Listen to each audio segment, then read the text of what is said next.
the moment that the news networks called the election for Joe Biden in November of 2020, the Proud Boys, Ethan Nordine included, called for civil war. They saw January 6th as their last stand for Trump, the guy they've been fighting for all of these years. Let's talk about Proud Boys. You may have seen in the news several members of Proud Boys leadership being given some of the stiffest sentences for their part in the January 6th insurrection. The far-right neo-fascist militant organisation grew in strength and stature, didn't they, during Donald Trump's presidency, with Trump famously ordering them to stand by when challenged about his relationship with them during a televised debate in 2020. Well, they played a key role in the dramatic aftermath as well to that election, and the consequences of the political violence that followed is starting to catch up with them. So, where do the group find themselves now?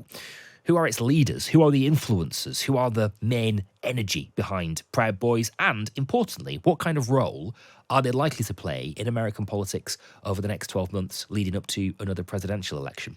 Well, let's speak to Andy Campbell, who is the author of a book on Proud Boys called We Are Proud Boys. What Andy doesn't know about Proud Boys, frankly, isn't worth knowing. Andy, good evening.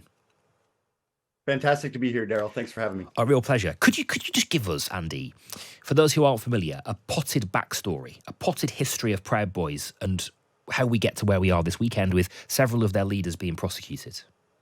Sure, happy to. The Proud Boys are a far-right street gang founded in 2016 by a far-right shock jock and misogynist named Gavin McInnes, who decided to turn his huge audience into a street gang that would fight for the Republican Party's grievances in this country. So as they began as this sort of fraternal organization, they were also in the street day after day. And whatever Donald Trump or his allies pointed their finger at, be it LGBTQ or women or immigrants, they would go out there and do what crusty old conservatives wouldn't do, and attack and harass them. So the Proud Boys have continued on this parade of violence since 2016, and because they sort of champion themselves as freedom fighters for Republican causes, they've largely been embraced by Trump and his allies on the right the entire time. And it's through that process that the Proud Boys have normalized political violence in this country. And it's that story that leads us into January 6th. January 6th didn't just happen on its own. It wasn't an explosion of violence on one day. This is a country that through Donald Trump and his extremist gangs in the street have kept a big swath of this country at a fever pitch of anger about all sorts of issues for going on 8 years now. And these 5 Proud Boys on trial, 4 of which have been sentenced as of today, represent the leadership that throughout these years have organized these violent rallies and put political violence in this gang's rule set. And that's why people join. They want to get out there and fight, and hundreds of them went to the Capitol on January 6th to do just that. And you, Andy, have spent time studying them and understanding them, and time with some of them. What did you sort of learn about them as people, their motivations, what drew them to the group? Right, absolutely. I mean, I think a really good example is a man who was sentenced today. Ethan Nordine was sentenced to 18 years today for his role in both the planning and the execution of the attack at the Capitol. He, as a young man, was, this middle-class white kid who felt just sort of dejected and was able, through this gang he met at a political rally in the Seattle area on the West Coast, he found comfort and community with this fraternal organization that said, hey, all of those things that you believe are keeping you and your family down, liberal policies, immigrants, people who are different than you, we fight them. And Ethan Nordine took this on, and he found that community. He found celebrity in that community when in 2018, he knocked a protester out cold on video and became a mini celebrity within the far-right extremist movement. Fast forward to January 6th, Ethan Nordine is one of about 10 leaders at the top of a national and even international organization of Proud Boys chapters. And he helps to fan the flames, get them excited. The moment that the news networks called the election for Joe Biden in November of 2020, the Proud Boys, Ethan Nordine included, called for civil war. They saw January 6th as their last stand for Trump, the guy they've been fighting for all of these years. And Ethan Nordine led the march of rioters from the Ellipse to the Capitol on the day, holding a bullhorn and barking orders to other Proud Boys. So the Proud Boys were instrumental in not only making this fever pitch happen, but when they were there on the day, they were the ones that were sort of managing the rioters as if they were, army captains. And it's such an interesting time to take a look back at these individual characters, because as you said, like, how does, a young dejected white guy turn to bigotry and violence as their comfort and their fraternity? Ethan Nordine's a great example of that.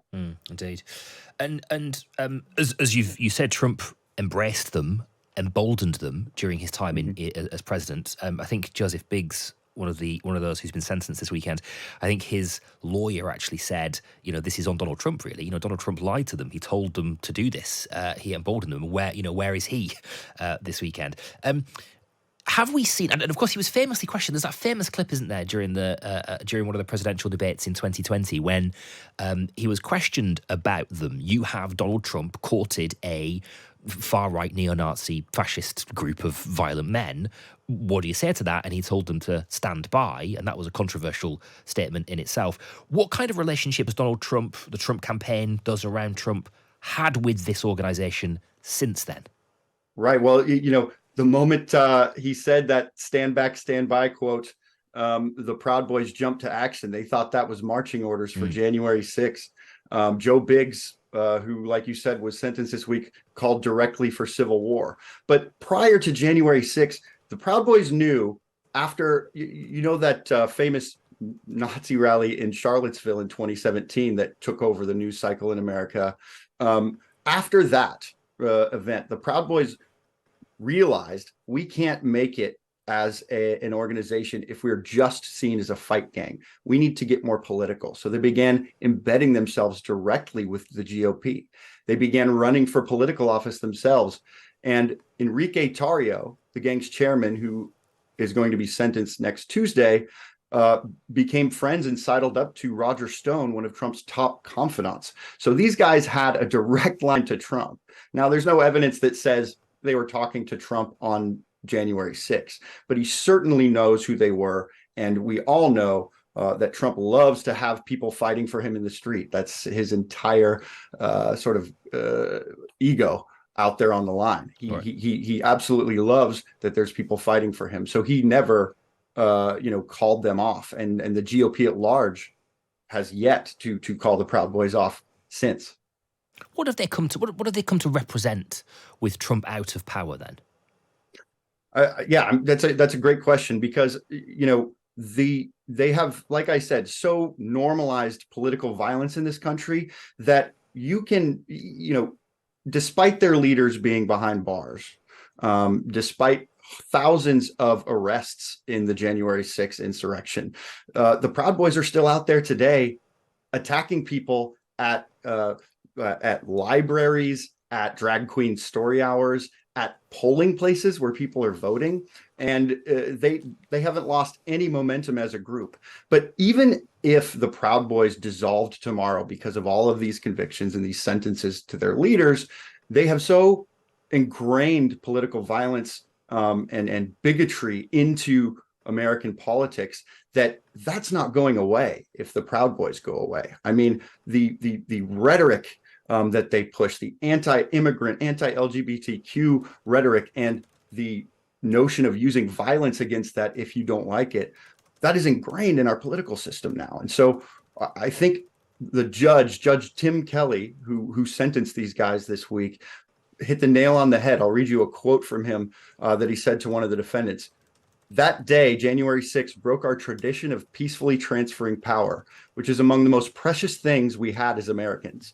Notice that I said had, because we don't have it anymore. And that is the kicker here, Daryl, is that if the Proud Boys didn't just delay the certification of an election on January 6th, they dissolved the trust and the feeling of safety around American politics for elections going forward. So the Proud Boys have done the damage, and that damage will reverberate until we respond effectively to our extremist crisis here in America. Okay, and I suppose that leads us to what kind of role they will play in the next election in 2024 then. Well, we are following Proud Boys all over the country who are running for office themselves, and we're hoping that the voters will come out and tamp this extremist threat down, because it's kind of up to them at this point. And we are learning that no amount of prosecution can stop an extremist threat. It takes communities, it takes voters, it takes a full-throated rejection of politically violent, bigoted extremists assaulting people in the street for their political views. What does a Proud Boy in office look like? Well, most of the Proud Boys that I've spoken to over the years and seen at political rallies, they're not going to be a U.S. senator anytime soon. But what Enrique Tarrio, their chairman, told me in an interview between jail stints is that he doesn't want them to be big time. He doesn't want them to run for president, right? He wants them to run for school boards and local city councils, right, so that they can interrupt and disrupt politics in locales and help to continue the normalization and acceptance of what they do at the local level. So by the time it gets to the national level, it's too late. And that's really scary to extremism experts over here.